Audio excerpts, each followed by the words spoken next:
Kok ya kompak dengaren. Tapi ora kompak, arep ora kompak bro ya wis isin. Wong ket sore sembarang wis cumawis. Alhamdulillah. Ya ngono. Dahare sampun, jajane sampun, kopine sampun. Rokok ya jangkep. Piye? Balen ana. Aja kancane wedi.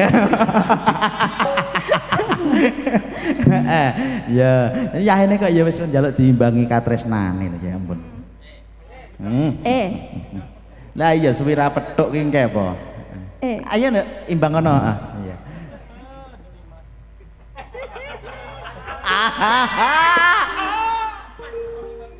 Mongko Kang Mas wah tenane.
Takokne rene asik madhep. Piye.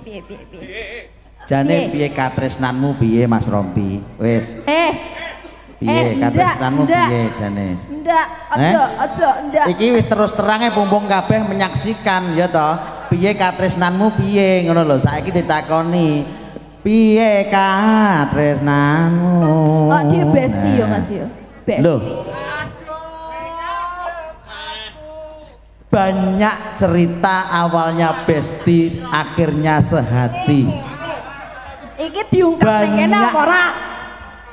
Lho, sik to kok monggo Kang Mas nyapa lho iki. Banyak cerita yang awalnya besti kemudian menjadi sehati. mamangane wong liya lalah dilalah dadi garwa. Nah, iki lho. Heeh. Saged sik Rom. Piye-piye balenono neh. Ngono. Heeh. Kabeh tak titeni we. Lah, dalah kowe dititeni wisan yahene dititeni. Aku kok titeni ora? Ndak, aku ndak wae. Loh, titenono, sapa ngerti apa sing tak ucapke iso dadi kasunyatan besok lek nganti ngundang aku iso kelingan ya Allah gara-gara masukan ning daleme Pak Lantur kae lho lah kok tenanan ngono lho. Ya ora? Sediamini. Amin sing amini wong akeh lho. Ya Allah. Ya Allah. Ya. Yo Mas anu yo. Bocahe cara Inggris speechless. Tidak bisa berkata-kata.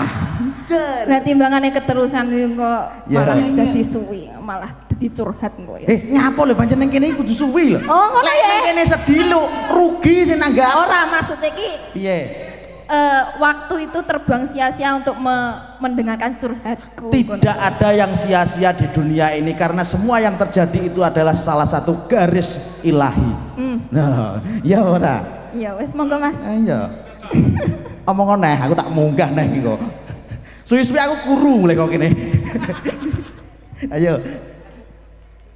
Monggo Kang Mas